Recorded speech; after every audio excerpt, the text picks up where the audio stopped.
사랑하는 은혜샘교회 성도 여러분들, 안녕하십니까? 김광훈 강도사입니다. 우리 오늘 아침에도 하나님의 말씀을 통해 오늘 하루도 하나님을 굳게 붙들고 살아갈 수 있는 그런 귀한 시간이 되었으면 좋겠습니다. 우리 이 시간 함께 살펴보고 싶은 하나님의 말씀은 사사기 13장 1절에서 9절까지의 말씀입니다. 우리 앞에서 계속 사사기를 읽어오셔서 아시겠지만 사사기에서 나타나고 있는 한 가지 큰 특징은 패턴이 있다라는 거예요. 이스라엘 백성들이 하나님의 목전에서 악을 범하고, 그리고 그들이 하나님의 벌을 받아 이방 나라에게 억압을 받고 핍박을 받고 괴롭힘을 받고, 그리고 다시 이스라엘 백성들이 하나님께 구원을 받는 이 세 가지의 패턴이 계속해서 반복적으로 나타나고 있습니다. 동일하게 오늘 이 본문 말씀 13장 말씀에도 똑같은 패턴이 나타나고 있는데, 근데 오늘 이 본문 말씀을 우리가 주의 깊게 살펴볼 것은요, 앞에서 나타나던 특징과는 다른 특징, 그러니까 변화된 모습이 나타나고 있다는 겁니다.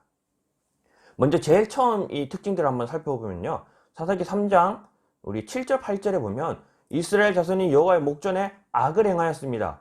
그래야 하나님께서 이스라엘 자손이 구산 라사다임에게 8년 동안 우리 이 억압을 받도록 내버려 두셨어요.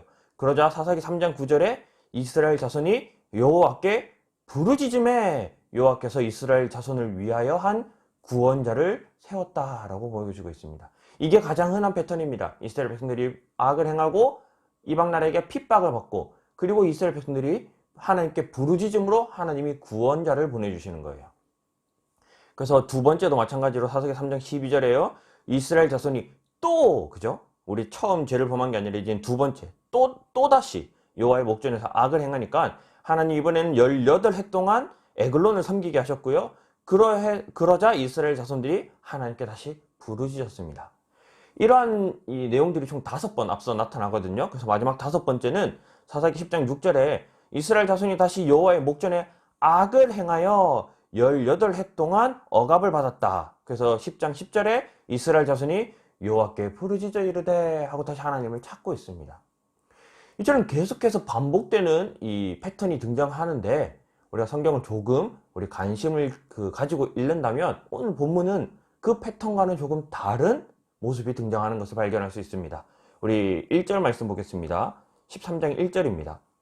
이스라엘 자손이 다시 계속해서 지금 동일한 죄를 반복하고 있는 거죠. 다시 여호와의 목전에 악을 행하였으므로 여호와께서 그들을 40년 동안 블레셋 사람 손에 넘겨주시니라.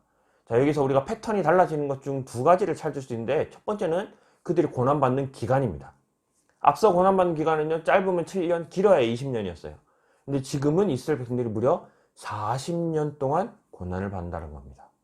이처럼 죄는 계속해서 우리가 범할수록 그 죄의 우리가 견뎌내는 그 기간들이 길어지게 돼 있다는 거예요. 쉽게 말하면 죄가 무뎌져 가게 돼 있다는 겁니다. 처음에는 정말 작은 죄만 지어도 아이고 하나님 제가 오늘 죄를 지었습니다, 이렇게 바로바로 하나님께 회개했던 우리의 모습이 초창기의 모습이라면, 어느덧 우리가 시간이 지나고 세월이 지나면서 이 정도 죄는 괜찮겠지, 뭐 이 정도야, 이렇게 죄의 그 강도가 점점 강해진다라는 거예요. 그래서 처음에는 7년, 8년, 20년 이렇게 이스라엘 백성들이 하나님께 돌이켰다면, 이제는 무려 40년이 지나도 그들이 하나님께 돌이키지 않고 있다는 겁니다. 그래서 이 기존에 앞에서 나타났던 특징과 크게 다른 가장 큰 특징은요, 오늘 본문에서는 이스라엘 자손들이 40년 동안 블레셋 사람 손에 넘김을 받았음에도 불구하고 그들은 하나님을 찾지 않았다는 거예요. 하나님께 부르짖지 않았다는 거예요.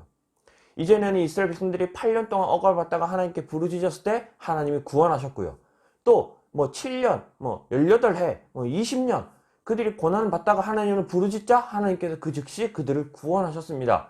근데 오늘은 무려 40년 동안 그들이 고난을 당함에도 하나님께 부르짖었다라는 말이 오늘 본문에는 나타나 있지 않습니다. 오늘 이 본문을 통해서 우리 삶에 적용을 해보면요, 우리도 이러한 모습이 우리 속에 있을 수 있습니다. 어느 순간 죄가 묻어져서 더 이상 그 죄를 우리가 하나님께 구하고 하나님께 회개하는 그런 모습이 사라지고, 어느덧 그냥 그 죄 짓는 것을 당연하게 이 정도 죄쯤이야, 처음에는 그 죄를 범하고 하나님께 회개하여 용서를 받았다면 이제는 그러한 과정이 너무 익숙하고 당연하게 되어서 이 죄를 지어도 하나님 용서해 주시겠지. 그러면서 더 이상 하나님께 우리의 잘못을 고백하지 않고 하나님을 찾지 않는 그러한 모습이 오늘 우리 삶 속에 나타나 있지 않는가. 우리 자기 자신을 돌아보는 오늘 하루가 되었으면 좋겠습니다. 그래서 오늘 이 말씀을 기억하면서 우리가 죄에 민감해질 수 있도록 우리가 죄에 무뎌져 가는 것이 아니라 죄에 예민해져서 작은 죄에도 하나님께 회개하고 하나님께 돌이키고 하나님께 부르짖을 수 있는 그런 우리 귀한 성도들이 되었으면 좋겠습니다. 그럼에도 하나님이 참 은혜로우신 게요, 이스라엘 백성들이 하나님께 부르짖지 않았음에도 하나님은 이스라엘 백성들을 구원하실 계획을 세우고 계십니다. 5절 말씀입니다. 보라, 내가 임신하여 아들을 낳으리니 그의 머리 위에 삭도를 대지 말라. 이 아이는 태에서 나옴으로부터 하나님께 바쳐진 나하실일이 됨이라. 삼손입니다. 그가 블레셋 사람의 손에서 이스라엘을 구원하기 시작하리라. 블레셋에서 40년간 그들이 핍박과 억압과 고난과 고통을 받고 있을 때에 하나님께서 삼손이라고 하는 한 사람을 통해 이스라엘을 블레셋에서 구원할 계획을 실행하고 계시다라는 거예요. 이처럼 우리가 고통 중에 있을 때, 어떤 어려움 중에 있을 때 하나님은 반드시 우리를 구원하실 계획을 세우고 계십니다. 근데 여기서 중요한 것은요, 우리가 언제 부르짖냐, 그게 중요해요.